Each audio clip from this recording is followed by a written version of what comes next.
All right, Mr. Cason, you have a seat at defense table, defense counsel. All right, we're back on the record. State of Florida versus Robert Cason, case number 2017 CF 29663. State, you have any other witnesses? No. All right, defense, any witnesses? No, Your Honor. All right, closing argument on behalf of defense. Yes, Judge, very briefly, because I think the hearing was pretty clear. The defense at this time is making an alternative motion, if you will, a motion for mistrial with prejudice and/or a motion for dismissal. I'm not going to rehash the facts too much. You heard the facts, Judge, but I want to focus on one thing because I think some of the insinuation perhaps was a little bit confused. This isn't about what the witnesses knew or didn't know with respect to the truthfulness of their statements. Of course, what a witness knows or doesn't know is important. But what I'm saying is whether they knew they were lying or not lying is not of consequence here. It's the fact that it was clear Mr. Cusmano was candid, and I think Mr. Avon today was candid when he went back up and acknowledged that the testimony was false. There's no other way to cut it. The state objectively knew, that these things had occurred because we all did. We had the benefit of having seen it in the courtroom. We saw two bottles, at least, two brown bottles and one cup. State indicated, spoke to all the witnesses, or at least most of the witnesses, and reviewed the video surveillance. And I think, in fact, Mr. Avon made a statement to the effect of, that's why, I did see some brown bottles, that's why I asked them what they were. As the court sort of insinuated, this was a central issue. The implication was that Mr. Cason was essentially strong-arming these witnesses because he told them a certain price, he drives to Cheaters, and then it's a new price. And he asked us for some money that he was not entitled to, and therefore he's the aggressor, if you will. He's the one who starts this whole thing. He asked us for money he's not entitled to. There was no alcohol. There couldn't have been alcohol because there was a policy at Grills that prevented that. Well, we all know that wasn't true. And so, and more importantly, the prosecutor knew that wasn't true at the time that the statements were made. As Mr. Cusmano testified to on the stand, he acknowledged that if he was aware of that information, he would have reacted differently. That if he knew when these statements were made, had he observed that video, he would have immediately corrected the statements. And I don't mean to beat up on Mr. Avon, but I have a job to zealously represent my client. Bottom line, Your Honor, I think the state committed prosecutorial misconduct. I think it was material, and I think the case law, it's clearly in line with the case law. With respect to the mistrial argument, where a mistrial, ordinarily, if the defense moves for a mistrial, if it's granted by the court, absent bad faith or prosecutorial misconduct, ordinarily there could be a new prosecution, if you will. So we're asking that the court dismiss with prejudice because here we're asking for a mistrial. That mistrial was the result of bad faith prosecutorial conduct that either requires a mistrial or goads the defense to have no choice but to request a mistrial. And so the case law is clear, but I do want to cite one case because it's not about what Mr. Avon said, what his internal intent was or subjective intent. Duncan v. State, 525 Southern 2nd, 938 says the court must infer the existence or non-existence of such, well, let me go back. It says under the narrow standard fashioned in Kennedy, which is U.S. Supreme Court case, only if governmental conduct is intended to goad the defendant into requesting a mistrial or other governmental misconduct will double jeopardy bar a retrial. The court must infer the existence or non-existence of such intent, and this is what I'm quoting specifically. The court must infer the existence or non-existence of such intent from the objective facts and circumstances of each case. Because this was such an important central issue, because this testimony was repeated across 4, 5, 6 witnesses, because it was repeated on direct and redirect examination, because the implication was that Mr. Cason was the aggressor, because of all the things we discussed, it's a material issue, and the state's intent should be inferred therefrom. We also would cite the case that this. What was? Just remind me of the first side again. Duncan v. what? Duncan v. Duncan State. v. State. 525 Southern 2nd, 938. Okay. And there's another case that the court sort of pointed to our attention that, forgive me, Judge, I have to pull it back up, but there's another case which was, I think, Kelly v. State, but State versus Kelly, 640 Southern 2nd, 231. It's a 4th DCA 1994 case, and that one stands for the proposition that the court has the discretion to enter an outright dismissal of an information where there is government misconduct or there is prosecutorial misconduct, and the language here is that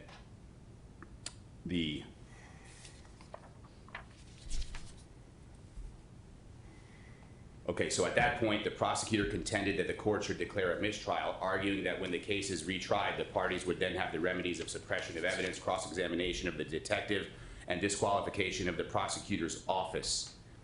The appellate court in that case found that mistrial, and as the court even advised in this case, that mistrial was not appropriate or severe enough of a sanction. This was egregious, Judge. We're asking that you dismiss this case with prejudice, and I'm not going to beat a dead horse. This was egregious, this was repetitive, this was false, this was objectively false, and we have the benefit of personally knowing it's false because we observed it with our own eyes, Your Honor. Thank you. Thank you, Mr. Martinez. Closing argument on behalf of the state. Yes, Your Honor, I think I want to discuss remedies and what the situation is here, because I don't believe that this is a situation where there's evidence of any intent to goad anybody into a mistrial. I think it's a situation where the state dropped the ball on an obligation that they have to present clarifying information when these situations happen where somebody falsely reports what happened. We're in a situation now where the information that is at issue is available. The trial can be completed. The jury can be informed and will be informed of because that can be part of the sanctions, is that the court can give a curative instruction to address any issues that the court sees present. But what can happen is the case can be reopened. The jury does not know anything about what's happened with the delay, and the court can fashion the remedy. A witness or witness can be recalled and confronted if they wish, because they were not confronted before with the tape. The tape is in evidence and can be played and identified to the parties. I see from here's where I find this case frustrating, is the issue in my mind doesn't have to be material, because if the facts are as described, the defendant doesn't have a right to attack someone because they don't pay them. And so that's how it really doesn't matter whether or not something was spilled in his car or a piece of plastic was broken. But that's not how it appears the case was presented. And so that information needs to be clarified for the jury. But I do not think that we have a situation where they are poisoned, and the defense has the ability to point out, why wasn't this given to you before? Why did we have to hit you over the head with it later? That is available. That is punishment to the state, and that avoids the case not being decided on the true facts, because the true facts will be known to the jury.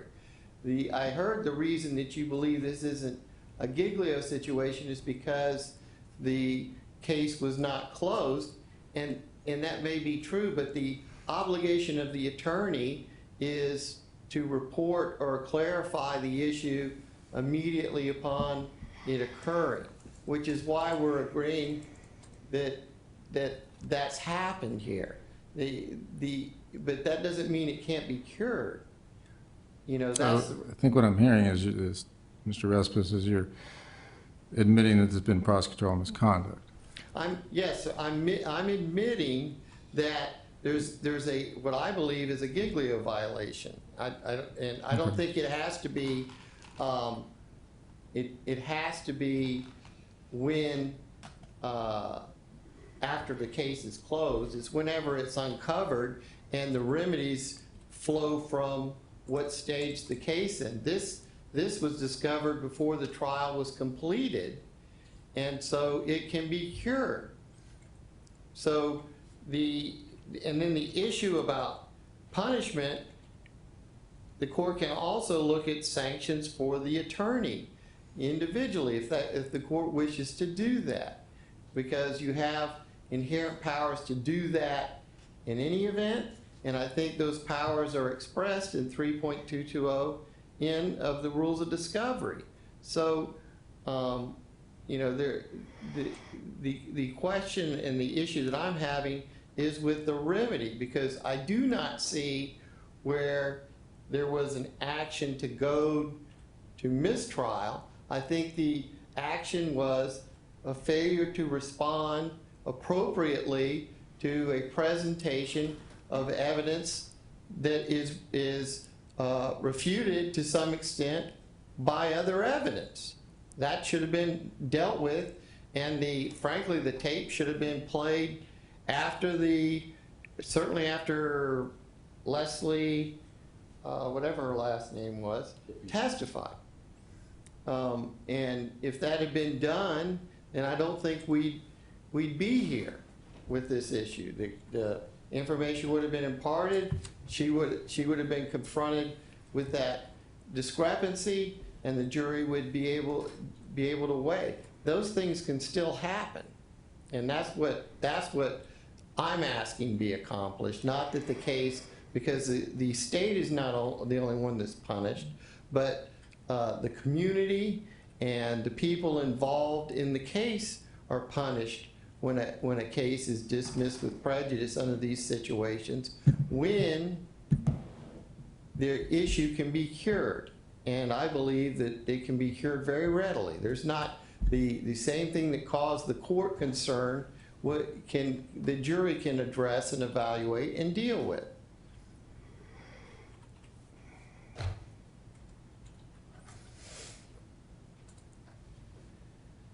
All right, anything further from either side? Yes, just very briefly, Judge. My client, again, not to reiterate, but my client's PRR and HFO.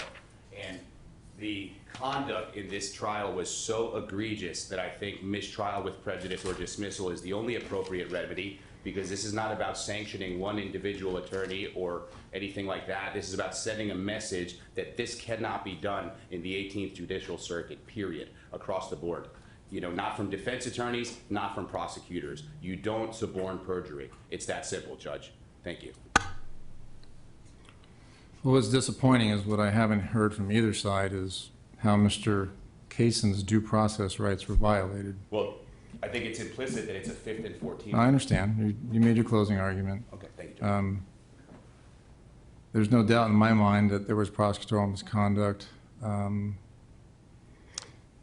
So the question is, what is the appropriate remedy, as Mr. Respis has indicated?